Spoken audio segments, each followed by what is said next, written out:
The Fishing Paper Show is proudly brought to you by United Fisheries, bringing fresh fish to your plate.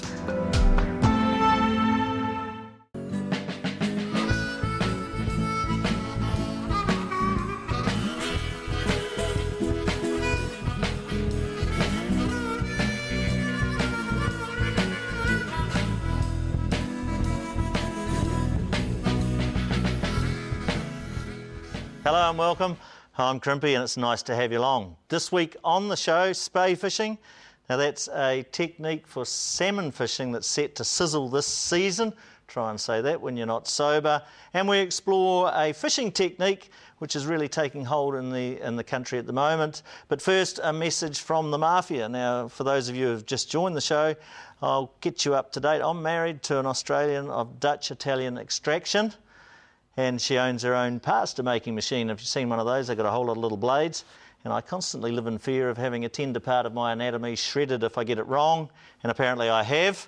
I haven't been plugging the fishing paper enough, so check this out. The fishing paper is a free monthly paper brought to you every month, and you can pick up a copy from your nearest Hamels dealer or a Smith City store near you.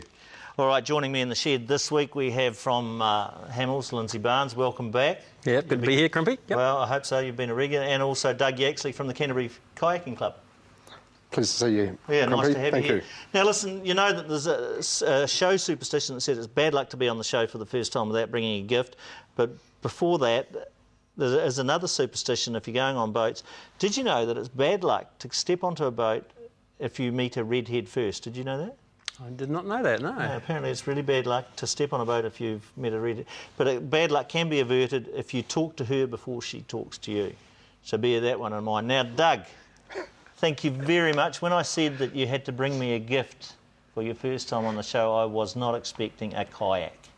Thank you so much. It's not a problem. We just thought it would be the right size for you to slip into. Yeah. And I can take it home with me, can't I? Not quite. So what is your gift for the shed? I've brought a Lucana jig. It's a 30-gram jig. It's a very popular colour. Yeah. These are really popular. Are guys from the kayaks fishing with these as well? Some of them are. Yeah. A lot of them are still, you can still use the bait on the hooks as well. Oh, okay. So as an attractant. All right. Yeah, you'll pick up your blue cod. Yeah. Well, talking about attractive things, I mean, this is a very attractive if you're looking for a lure, but the fishing paper is also very attractive too, not only here in Canterbury, around Nelson, but also throughout the rest of the country, but it's being read internationally as well. Now, to find out where it's been read this week, check this out.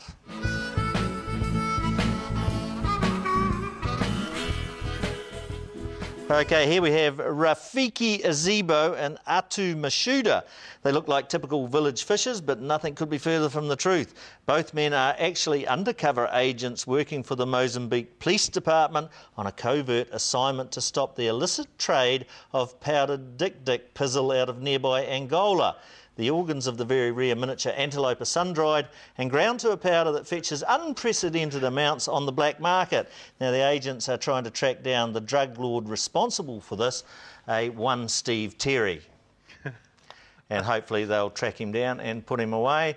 But it's now time for Doing It Better with Hamels.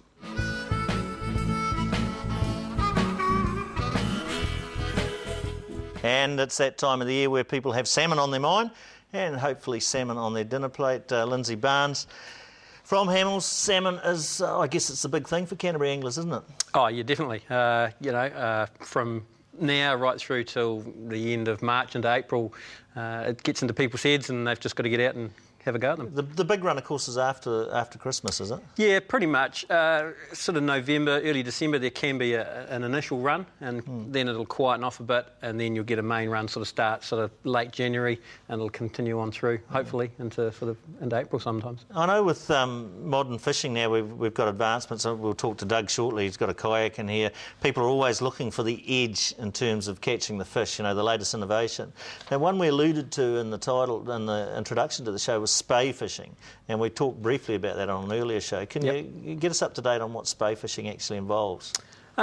It's a popular technique in Europe and in England. You know, the Spey River, obviously that's the name where it's come from. In America, they obviously fish for the steelhead and all that sort of thing with it. In Norway, you know, in those sort of countries, and it's more popular over there. It's the main way, really, the way they fish for salmon. Now you guys are introducing it to people here in New Zealand. Some of your clients. So quickly before we go to the video, what have we got here in terms of the setup? This is basically a Spey rod. It's two-handed, so you basically generate a lot of energy with your two hands rather than just one hand. The reel, it's a big, large capacity reel, usually a 10 or 12, sort of, to get a 10 or 12 weight line on it. On the end of it you have which is what is called a Skagit head, which is a big, heavy floating line with a running line on the back of it. And then on the end of that you have what is called sink tips, and you can adjust the weight of the length of the tip for the amount of depth of water you're going to fish in. So you can adjust it however you're going to fish. And presumably you use these large... Yeah, large lures or small lures. That's the advantage of it. Yep, it's quite heavy too, I'd say. Yeah, no, actually very tight. Well, recently Rene Vaz was in Christchurch, yes, and he gave some lessons to some of your customers. Let's take a look at what Rene had to demonstrate here recently in Christchurch. Take a look at this. Now, talk us through this. The duck was obviously a star of the day. Yep. Yeah, we had a few customers. We sort of advertised it. They all came down and wanted to sort of check out how it's done. It's a roll cast, basically, a spey fishing, so it's an under the rod cast, as Rene's demonstrating there. So it's under the rod and over the top. There's 4 or 5 sort of different techniques depending on which way you're fishing, on the north side or the south side of a river. You have to learn probably 2 or 3 different casts just to get the fly line back beside you so you can roll cast it out. That's actually a snake roll that he's doing there, and that brings the head of the line beside you so you can roll cast it back out. So, is this technique used for when you don't have a lot of area behind you to cast? Yeah, that's the advantage of it. You can, it's obviously a roll cast, so you don't have to throw a lot of fly line out behind you to generate the energy to get it going forward. Hence the Skagit head, big heavy head, loads up the rod, and away you go. So where would you use this in Canterbury? Anywhere really. I mean, it's a matter. It's not the only way to fish. Guys will fish with zeddies, they'll fish to surf, and it's just another string to your bow when the conditions are right in the river. I got a fish luckily last year in the Waimak Up River doing it, so it's one of the first ones I'd hooked, and it was great fun. So it's just a different string to your bow. So you use this for trout fishing as well as salmon? Yeah, you can chase the sea run trout with it. There's what's called a switch rod, which is a slightly smaller rod than your big spey rod, and you can chase the sea run trout with it as well. So it opens a different world to you, really. Is it a difficult technique to learn? Rene makes it look very simple. Yes, he does, but it hasn't taken me too long to learn it. Looks a little bit difficult for me. Lindsay, to get set up in spey fishing, what's it going to set somebody back? It's probably around $500-600 initially, a little start point, but you can, the sky's the limit. You can spend up to $1,500 on a rod if you want to, but around that $500-600 mark will start you off with a few bits and pieces. That makes it pretty affordable. It can be, yeah. Now, if people are interested in pursuing the idea of having a crack at the spey fishing, you guys can give them tuition? Yes, we can, yep. Yeah, obviously we've got Rene, he comes down occasionally and runs a class. Well, we can get guys out to have a go at it. And there's 2 or 3 of us in the shop that have enough knowledge now to point them in the right direction, and yeah. What's the advantage of somebody spey fishing for salmon as opposed to doing the traditional techniques? There's probably no real big advantage. It gets guys away from fishing with a big lead weight and that sort of thing. It's just it's quite good on energy. It's not a hard way to fish. So, and as you know, salmon fishing can you spend a lot of time on the water fishing. So it's quite an energy efficient way of fishing too. So yeah. I see Doug and his mates get out in the kayaks. Is it something they could use from a kayak? Possibly, but the length of the rod would probably limit you. Your rod's a 14-foot sort of rod, so you wouldn't get your fish close enough to your boat, I don't think. Doug, any of you guys in the club, have they ever tried the saltwater fly fishing from kayaks? I've actually dibbed at it. Yeah. Saltwater fly fishing, we can do that from the kayaks. Yeah. Yeah, we fly fish normally from the kayak on lakes, so it can be introduced out there. Lindsay, with these lures that they're using, I mean, that's quite a garish looking one, I would suggest. Yep. What are you looking for in a lure that's to attract the attention of a salmon? Colour and movement, really. When you're fishing with a spay rod, obviously you're using the line to get down. You haven't got any sort of specific weight. So some of the lures do have lead in them. That particular one's got an epoxy head on it, so it will swim down and you will get quite a bit of depth out of it. Obviously you've got to get down to where the salmon are, and that's the key to setting yourself up really and getting down to where the fish are. So does that sit with the hook up or down? Yep, sits with the hook up, that one. So that would mean that you don't get any snags or less chance of getting a snag? Exactly right, yep. Are these made in New Zealand or are these foreign imports? I think they're imports, those ones, yeah.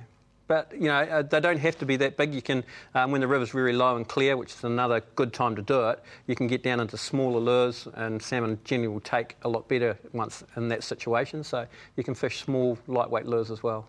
All right, well, that's salmon fishing if you want to have a go at it, but if you want to try something smaller, trout. Now, in the early days, I've heard of tickling trout, but tripping on trout? Well, check out this week's Viewers Vid.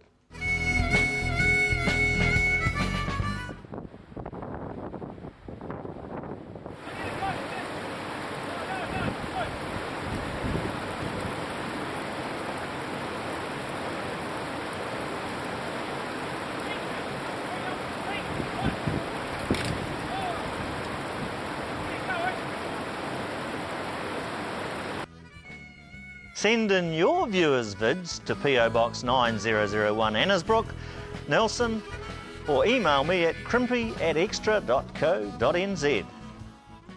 Oh, there you go. That was an ouch factor.